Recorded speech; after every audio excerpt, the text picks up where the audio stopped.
दोस्तों, प्रभु राम जी के जीवन से हर भारतवासी भली भांति परिचित है। रामायण का हिंदू धर्म में एक विशिष्ट स्थान है। मनुष्य जाति के जीवन और उनके कर्मों को विशेष प्रकार से रामायण में दिखाया गया है। इसमें भगवान राम और देवी सीता के जन्म एवं जीवन यात्रा का वर्णन है। हम में से अधिकांश लोगों को रामायण की कहानी पता है, लेकिन इस महाकाव्य से जुड़े कुछ ऐसे भी रहस्य हैं जिनके बारे में लोगों को जानकारी नहीं है। दोस्तों, इस वीडियो के माध्यम से आज हम आपको कुछ ऐसे रहस्य से परिचित कराएंगे जो कि इससे पहले शायद ही आप जानते होंगे। दोस्तों, क्या आप जानते हैं रामायण के हर 1000वें श्लोक के बाद आने वाले पहले अक्षर से गायत्री मंत्र बनता है। गायत्री मंत्र में 24 अक्षर होते हैं और वाल्मीकि रामायण में 24,000 श्लोक है। रामायण के हर 1000वें श्लोक के बाद आने वाले पहले अक्षर से गायत्री मंत्र बनता है। यह मंत्र इस पवित्र महाकाव्य का सार है। गायत्री मंत्र को सर्वप्रथम ऋग्वेद में उल्लिखित किया गया है। रहस्य 2।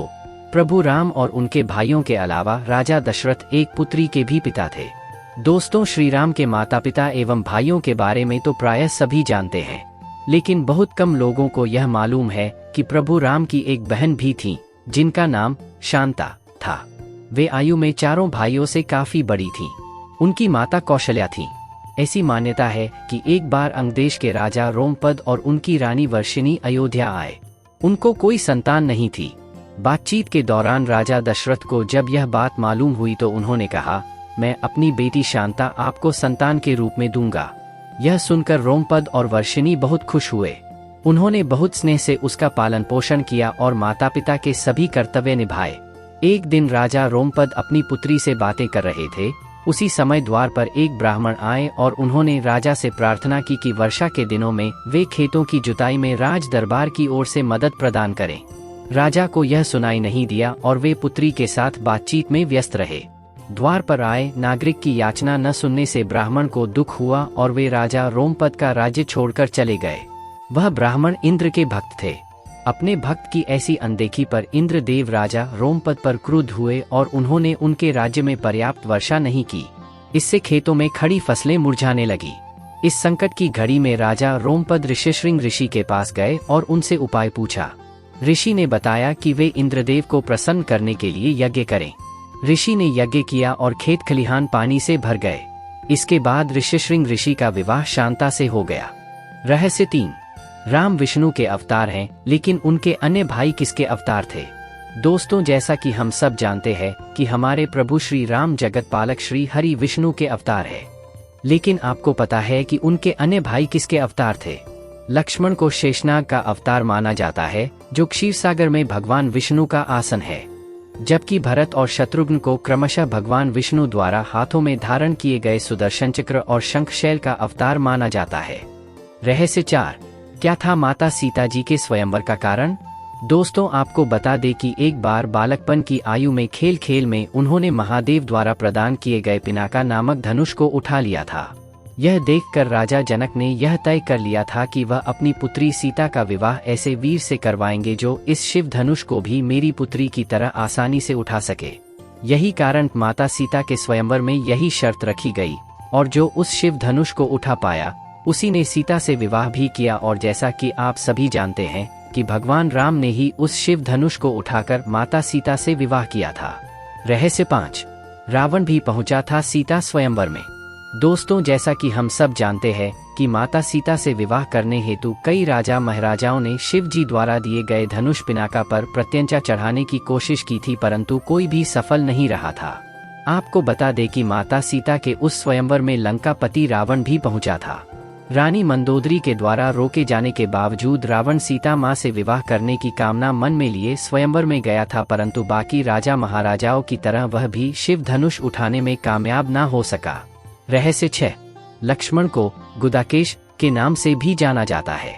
ऐसा माना जाता है कि वनवास के 14 वर्षों के दौरान अपने भाई और भाभी की रक्षा करने के उद्देश्य से लक्ष्मण कभी सोते नहीं थे। इसके कारण उन्हें गुदाकेश के नाम से भी जाना जाता है।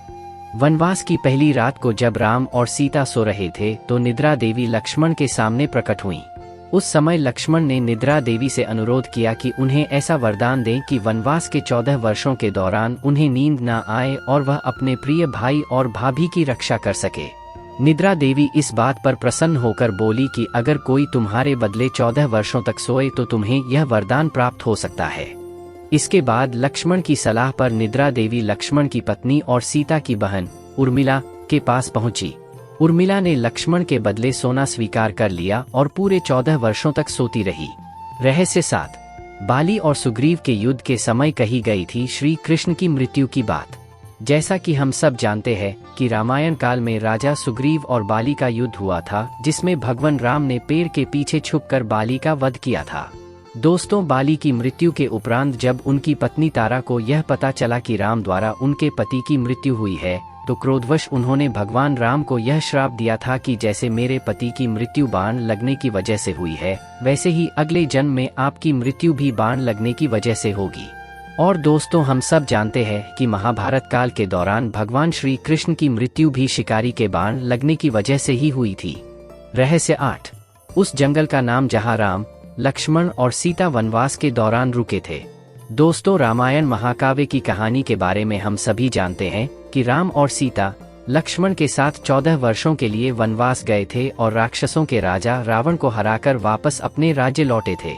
हम में से अधिकांश लोगों को पता है कि राम, लक्ष्मण और सीता ने कई साल वन में बिताए थे, लेकिन कुछ ही लोगों को उस वन के नाम की जानकारी होगी। दोस्तों, उस वन का नाम दंडकारण्य था, जिसमें राम, सीता और लक्ष्मण ने अपना वनवास बिताया था। यह वन लगभग 35,600 वर्ग मील में फैला हुआ था, जिसमें वर्तमान छत्तीसगढ़, उड़ीसा, महाराष्ट्र और आंध्र प्रदेश के कुछ हिस्से शामिल थे। उस समय यह वन सबसे भयंकर राक्षसों का घर माना जाता था, इसलिए इसका नाम दंडकारण्य था, जहाँ दंड का अर्थ सजा देना और अरण्य का अर्थ वन है। रहस्य 9। ब्रह्मचारी होने के बाद भी था हनुमान जी का एक पुत्र। दोस्तों, पवन पुत्र हनुमान जी के बेटे का नाम मकरध्वज है। दोस्तों, आपको बता दें कि हनुमान जी का यह बेटा एक शक्तिशाली मछली से पैदा हुआ था। दरअसल हुआ यह था कि लंका दहन के बाद जब हनुमान जी अपनी पूंछ की आग बुझाने के लिए समुद्र में उतरे थे, तो उसी समय हनुमान जी का पसीना इस मछली द्वारा निगल लिया जाता है, जिसके बाद उनके पुत्र मकरध्वज का जन्म हुआ। रहस्य 10। दोस्तों, लक्ष्मण रेखा प्रकरण का वर्णन वाल्मीकि रामायण में नहीं है। पूरे रामायण की कहानी में सबसे पेचीदा प्रकरण लक्ष्मण रेखा प्रकरण है, जिसमें लक्ष्मण वन में अपनी झोपड़ी के चारों ओर एक रेखा खींचते हैं। जब सीता के अनुरोध पर राम हिरण को पकड़ने और मारने की कोशिश करते हैं, तो वह हिरण राक्षस मारीच का रूप ले लेता है। मरने के समय में मारीच राम की आवाज में लक्ष्मण और सीता के लिए रोता है। यह सुनकर सीता लक्ष्मण से आग्रह करती है कि वह अपने भाई की मदद के लिए जाए, क्योंकि ऐसा प्रतीत होता है कि उनके भाई किसी मुसीबत में फंस गए हैं। पहले तो लक्ष्मण सीता को अकेले जंगल में छोड़कर जाने को राजी नहीं हुए, लेकिन बार बार सीता द्वारा अनुरोध करने पर वह तैयार हो गए। इसके बाद लक्ष्मण ने झोपड़ी के चारों ओर एक रेखा खींची और सीता से अनुरोध किया कि वह रेखा के अंदर ही रहे, और यदि कोई बाहरी व्यक्ति इस रेखा को पार करने की कोशिश करेगा तो वह जलकर भस्म हो जाएगा। इस प्रकरण के संबंध में अज्ञात तथ्य यह है कि इस कहानी का वर्णन ना तो वाल्मीकि रामायण में है और ना ही रामचरितमानस में है, लेकिन रामचरितमानस के लंका कांड में इस बात का उल्लेख रावण की पत्नी मंदोदरी द्वारा किया गया है। रहस्य 11। भगवान राम को थी रावण की मदद की जरूरत। जी हाँ दोस्तों, आपने सही सुना। जब प्रभु श्री राम की सेना लंका चढ़ाई के लिए रामेश्वर तट पर पहुंचे तथा समुद्र को लांघने के लिए प्रभु राम जी को शिव जी की पूजा करनी थी, तब सबने कहा कि इस पूजा के लिए किसी ब्राह्मण अथवा किसी ज्ञानी व्यक्ति की आवश्यकता होगी। ऐसा सुनकर प्रभु राम चिंता में पड़ गए। तब कुछ लोगों की सलाह पर लंका नरेश रावण का नाम सुझाया गया। प्रभु राम ने सबकी बात मानते हुए रावण को यज्ञ करने के लिए निमंत्रण भेजा। रावण के द्वारा उस निमंत्रण को स्वीकार किया गया, क्योंकि वो भी शिव जी के बहुत बड़े भक्त थे। इसके बाद रावण ने प्रभु श्री राम के यज्ञ को पूरा कराया और जाते समय यह आशीर्वाद भी दिया कि जिस प्रयोजन के लिए यह यज्ञ हो रहा है वो अवश्य सफल हो, यह जानते हुए भी कि यह यज्ञ लंका पर चढ़ाई करने के लिए हो रहा है। रहस्य 12। आखिर क्यों राम ने लक्ष्मण को मृत्युदंड दिया? दोस्तों, रामायण में वर्णित है कि श्री राम ने न चाहते हुए भी जान से प्यारे अपने छोटे भाई लक्ष्मण को मृत्युदंड दिया था। दोस्तों, यह घटना उस वक्त की है जब श्री राम लंका विजय के बाद अयोध्या लौट आए थे और अयोध्या के राजा बन गए थे। एक दिन यम देवता कोई महत्वपूर्ण चर्चा करने के लिए श्री राम के पास आते हैं। चर्चा प्रारंभ करने से पूर्व उन्होंने भगवान राम से कहा कि आप मुझे वचन दें कि जब तक मेरे और आपके बीच वार्तालाप होगी हमारे बीच कोई नहीं आएगा, और जो आएगा उसे आप मृत्युदंड देंगे। इसके बाद राम लक्ष्मण को यह कहते हुए द्वारपाल नियुक्त कर देते हैं कि जब तक उनकी और यम की बात हो रही है वो किसी को भी अंदर न आने दे, अन्यथा वह उसे मृत्युदंड दे देंगे। लक्ष्मण भाई की आज्ञा मानकर द्वारपाल बनकर खड़े हो जाते हैं। लक्ष्मण को द्वारपाल बने कुछ ही समय बीतने के बाद वहां पर ऋषि दुर्वासा का आगमन होता है। जब दुर्वासा ने लक्ष्मण से अपने आगमन के बारे में राम को जानकारी देने के लिए कहा तो लक्ष्मण ने विनम्रता के साथ मना कर दिया। इस पर दुर्वासा क्रोधित हो गए तथा उन्होंने संपूर्ण अयोध्या को श्राप देने की बात कही। लक्ष्मण ने शीघ्र ही यह निश्चय कर लिया कि उनको स्वयं का बलिदान देना होगा ताकि वो नगरवासियों को ऋषि के श्राप से बचा सकें, और उन्होंने भीतर जाकर ऋषि दुर्वासा के आगमन की सूचना दी। अब श्री राम दुविधा में पड़ गए क्योंकि उन्हें अपने वचन के अनुसार लक्ष्मण को मृत्युदंड देना था। इस दुविधा की स्थिति में श्री राम ने अपने गुरु वशिष्ठ का स्मरण किया और कोई रास्ता दिखाने को कहा। गुरुदेव ने कहा कि अपनी किसी प्रिय वस्तु का त्याग उसकी मृत्यु के समान ही है, अतः तुम अपने वचन का पालन करने के लिए लक्ष्मण का त्याग कर दो। लेकिन जैसे ही लक्ष्मण ने यह सुना तो उन्होंने राम से कहा कि आप भूल कर भी मेरा त्याग नहीं करना, आपसे दूर रहने से तो यह अच्छा है कि मैं आपके वचन का पालन करते हुए मृत्यु को गले लगा लूं। ऐसा कहकर लक्ष्मण ने जल समाधि ले ली। दोस्तों, कैसी लगी हमारे द्वारा दी गई जानकारी?